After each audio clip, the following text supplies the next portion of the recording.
Hello everyone, this is Ayushi and I am back with Psychology Lecture Series for Class 11. हम chapter 6 learning के बारे में पढ़ रहे हैं जिसके पार्ट 2 और पार्ट 3 में हमने दो तरह की लर्निंग्स के बारे में पढ़ा था। फर्स्ट थी क्लासिकल कंडीशनिंग और सेकंड थी ऑपरेंट कंडीशनिंग। इस पार्ट में हम जानेंगे कि किसी भी चीज को सीखने के दौरान क्या-क्या चीजें हमारे साथ होती हैं और सीखने की चीज खत्म कैसे होती है और वो अचानक से हमारे पास कैसे आती है। सबसे पहले है की लर्निंग प्रोसेसेस। हम किसी भी चीज को जब सीखते हैं क्लासिकल कंडीशनिंग या ऑपरेंट कंडीशनिंग के द्वारा, उसमें कई प्रोसेसेस होते हैं जिनके द्वारा हम चीजों को सीखते हैं। वो 4 प्रोसेसेस यहाँ पे बताए गए हैं। पहला होता है रीइंफोर्समेंट। जैसे कि हम जानते हैं रीइंफोर्समेंट में कि जब हम किसी चीज का आउटकम पॉजिटिव देंगे तो वो बिहेवियर इंसान करेगा और नेगेटिव देंगे तो उस चीज को करने से बचने की कोशिश करेगा। नेक्स्ट है generalization which is learning to other stimuli under some specifiable conditions. यानी कि जब आप किसी एक चीज को सीख जाते हो और उससे मिलती जुलती चीज के साथ वही सेम व्यवहार करते हो, तो उसको हम कहते हैं जनरलाइजेशन। फिर है discrimination between reinforcing and non reinforcing stimuli. यानी कि जब आप कोई चीज सीखते हो, उससे मिलती जुलती कोई चीज होती है तो आप उसको एकदम समान व्यवहार नहीं रखते हो, आप उसमें भेद कर पाते हो, डिस्क्रिमिनेट कर पाते हो और दोनों के साथ अलग अलग व्यवहार करते हो। लास्ट है स्पॉन्टेनियस रिकवरी। इसका मतलब होता है जब आप किसी सीखी हुई चीज को भूल जाते हो और वो अचानक से आपके दिमाग में आ जाती है, तो उसे हम कहते हैं स्पॉन्टेनियस रिकवरी। सबसे पहले बात करते हैं रीइंफोर्समेंट की। तो रीइंफोर्सर्स ऐसे स्टिमुलाई होते हैं जो हमारे व्यवहार को या तो बढ़ाते हैं या तो उनको नेगेटिव वे में बढ़ाने की कोशिश करते हैं। पहला होता है पॉजिटिव रीइंफोर्सर जो हमारे रिस्पॉन्स को बढ़ाता है। दूसरा होता है नेगेटिव रीइंफोर्सर जो हमारे व्यवहार को या रिस्पॉन्स को घटाने में या खत्म करने में मदद करता है। फिर होता है प्राइमरी रीइंफोर्सर जो इंसान के सर्वाइवल के लिए जरूरी होता है, उसके जिंदा रहने के लिए जरूरी होता है, जैसे खाना, पानी, ऑक्सीजन, हवा। फिर होता है secondary reinforcer which is the acquired characteristics because of the organisms experience. यानी कि जब इंसान अपने वातावरण से अनुभव लेता है, उसके साथ इंटरैक्ट करता है, तो उसके द्वारा जो चीजें उसको मिलती है वो होती है सेकेंडरी रीइंफोर्सर, जैसे पैसे, मार्क्स, स्कोर्स। फिर सिस्टमैटिक, अगर हम रीइंफोर्सर्स को अच्छे से इस्तेमाल करें तो हमारी लर्निंग बेहतर हो सकती है, और अगर हम रीइंफोर्सर्स को अच्छे से इस्तेमाल नहीं करते हैं तो हमारी लर्निंग खराब भी हो सकती है। नेक्स्ट है extinction. Extinction means disappearance of learned response due to removal of reinforcement. यानी कि जब कोई सीखी हुई चीज को हम भूल जाते हैं, वो चीज डिसअपियर हो जाती है। क्यों? क्योंकि हमारे सामने से रीइंफोर्समेंट हटा दिया गया है। फॉर एग्जाम्पल लास्ट स्लाइड में हमने पढ़ा था कि ऑपरेंट कंडीशनिंग में चूहे को खाना दिया जा रहा था जिसकी वजह से उसका रिस्पॉन्स बेटर हो रहा था लिवर को प्रेस करने का।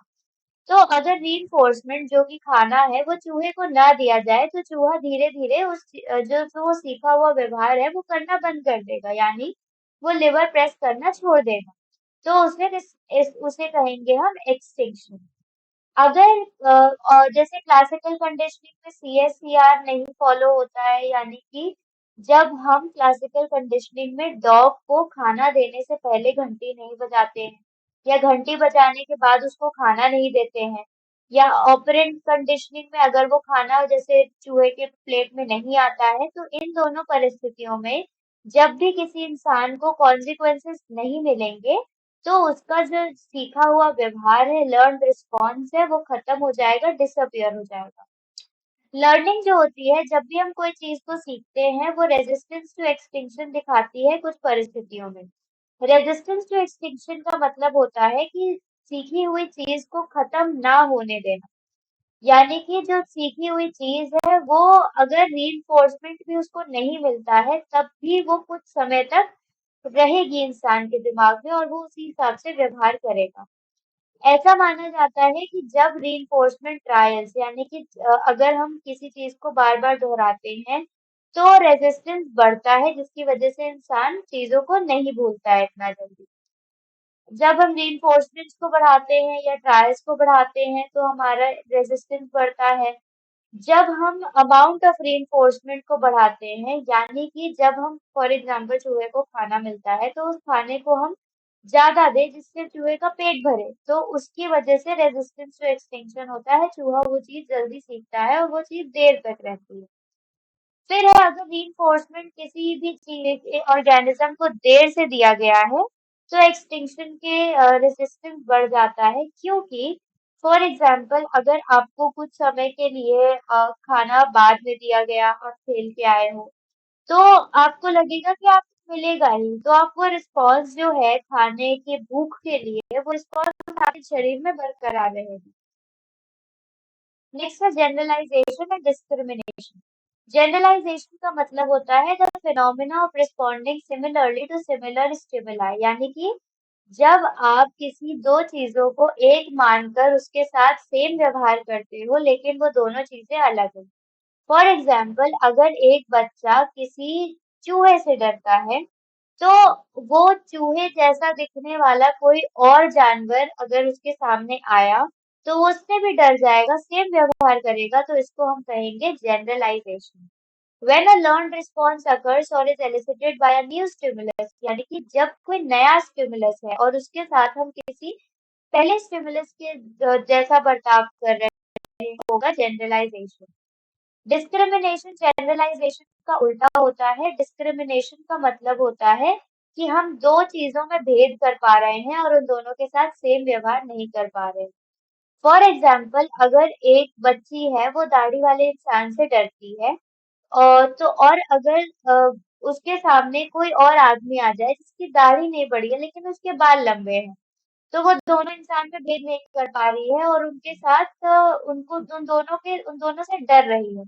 तो ये हो गया डिस्क्रिमिनेशन।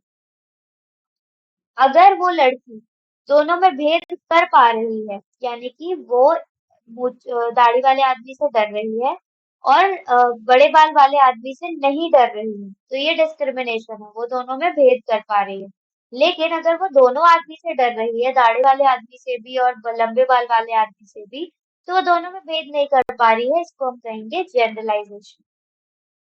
लास्ट है spontaneous recovery which occurs after a learned response is extinguished, यानी कि अगर कोई सीखा हुआ व्यवहार खत्म हो गया है और वो कुछ समय के बाद अचानक से आ जाता है, अचानक से इंसान को वो रिकवर हो जाता है, तो इसको हम कहते हैं स्पॉन्टेनियस रिकवरी। स्पॉन्टेनियस रिकवरी इस चीज पर डिपेंड करती है कि कितना देर का टाइम बीता हुआ है किसी चीज को सीखे। जितना ज़्यादा टाइम बीता रहेगा उतना ज़्यादा रिकवरी पॉसिबल होगी। इस डायग्राम से आप देख सकते हो कि रिकवरी कैसे होती है। पहले होता है ये एक्विजिशन, यानी कि इस दौरान पे इंसान किसी भी चीज को सीखता है, लर्न करता है। फिर ये होता है एक्सटिंक्शन, जहाँ पे इंसान किसी चीज को भूल जाता है, वो सीखे हुए रिस्पॉन्स को, सीखे हुए व्यवहार को भूल जाता है, वो नहीं दिक्कत जताता है। फिर ये एक टाइम पीरियड आता है जिसमें वो इंसान उस व्यवहार को नहीं दिखाता है, वो व्यवहार कंप्लीटली खत्म हो जाता है। और इस स्पॉन्टेनियस रिकवरी के फेज में वो व्यवहार अचानक से उत्पन्न होके आ जाता है, तो इसको हम कहते हैं स्पॉन्टेनियस रिकवरी। इस टॉपिक से रिलेटेड अगर आपको कोई भी डाउट्स या क्वेरीज है तो आप अपने क्वेश्चंस कमेंट सेक्शन में पूछ सकते हैं। साइकोलॉजी से रिलेटेड ऐसी ही एजुकेशनल वीडियोस के लिए गुरुकुल चैनल को सब्सक्राइब करना ना भूलें।